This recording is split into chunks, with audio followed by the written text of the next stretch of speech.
আমাদের টপিকের নাম কি? জৈব অ্যাসিড বা ফ্যাটি অ্যাসিড। ঠিক আছে, জৈব অ্যাসিড বা ফ্যাটি অ্যাসিড। এটার গাঠনিক সংকেতটা কি হবে? গাঠনিক সংকেত, এই ভালো করে দেখ, গাঠনিক সংকেতটা কি হবে? CnH2n+1 bond COOH। বন্ড কি হবে? COOH। অথবা আমরা এটাকে কি বলতে পারি? আর bond.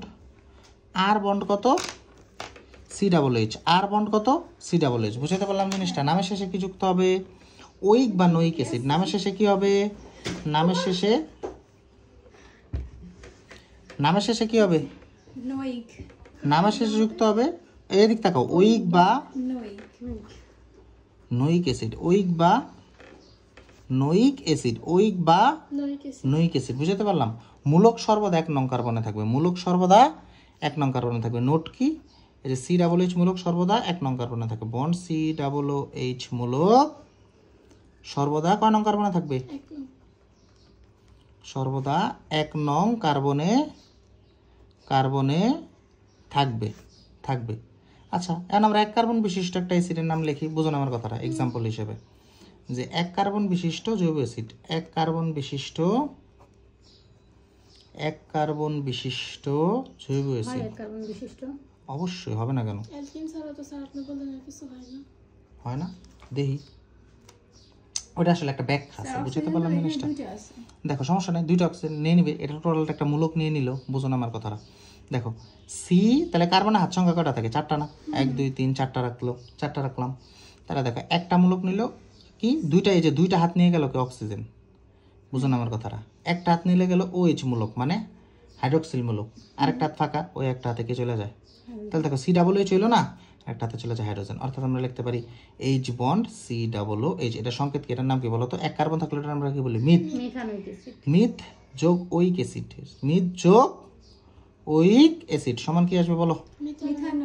Is equal to methanoic acid. Is equal to কি? Methanoic acid. বুঝুন আমার কথাটা? Methanoic acid. তাহলে আমরা লিখতে পারি কত? এটাই লিখতে পারি, H বন্ড COOH। বুঝুন আমার কথাটা? এরপর যদি তোমাদেরকে আমি করাই 2 কার্বন বিশিষ্ট জৈব অ্যাসিড বা 2 কার্বন বিশিষ্ট কি ফ্যাটি অ্যাসিড। বুঝুন আমার কথাটা? 2 কার্বন জানাত নরে, 2 কার্বন বিশিষ্ট জৈব অ্যাসিড। 2 কার্বন বিশিষ্ট কি অ্যাসিড?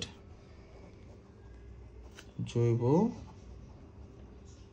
অ্যাসিড। তাহলে দেখো 2 কার্বন বিশিষ্টটা যদি আমি একটু করাইতে যাই, তাহলে দেখো কার্বন সংখ্যা কয়টা? একটা, দুইটা। কার্বন সংখ্যা কয়টা? একটা, দুইটা, তাই না? দুইটা, বুঝো না? তাহলে এই যে 1 নং কার্বনে থাকবে, তার মানে এটাই একটা কার্বন, জৈব সেটা অলরেডি নিয়ে নেয়। বুঝো? ওই যে অ্যালডিহাইডের মতোই, বুঝো না আমার কথাটা? COOH চলে গেল। তাহলে এই হাতে কার্বন, এই কার্বনের হাত সংখ্যা কয়টা? 3টা। 3টা হাতে 3টা কে যায়? হাইড্রোজেন। তার মানে জিনিসটার সংকেত কি আসবে? CH3। তার মানে দেখো কার্বন 2টা, তার মানে মিথ ইথ। বুঝো না আমার কথাটা? ইথ যোগ ওইক বা নইক অ্যাসিড। বুঝো না আমার কথাটা? ইথ যোগ নইক অ্যাসিড। ইথ যোগ নইক অ্যাসিড ইজিক্যাল টু কি আসবে? Ethanoic acid. ইজিক্যাল টু কি আসবে? Ethanoic acid. Ethanoic acid. বুঝো না আমার কথাটা? হ্যাঁ, এটা যদি আমি গাঠনিক আকারে লিখি কি আসবে? CH3 bond COOH।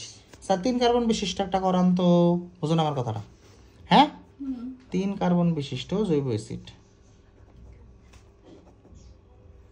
3 কার্বন বিশিষ্ট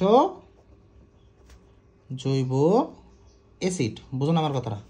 কার্বন সংখ্যা কয়টা? একটা, দুইটা, 3টা। এই একটা কার্বনকে নিয়ে নেয়, COOH নিয়ে নেয়। বুঝুন আমার কথাটা? তার মানে এখানে হাত সংখ্যা কয়টা? 3টা। এখানে হাত সংখ্যা 2টা। প্রত্যেকটা একটা করে হাইড্রোজেন, 3টা হাত থাকলে, 3টা কার্বন থাকলে আমরা কি হলো? Meth eth prop. বুঝুন আমার কথাটা? প্রোপ যোগ নইক অ্যাসিড। প্রোপ যোগ নইক অ্যাসিড ইজিক্যাল টু কি হবে? হাত বলো তো? Propanoic acid. Propanoic acid. বুঝুন আমার কথা? এইভাবে 4-5 কার্বন দিতে পারবা না?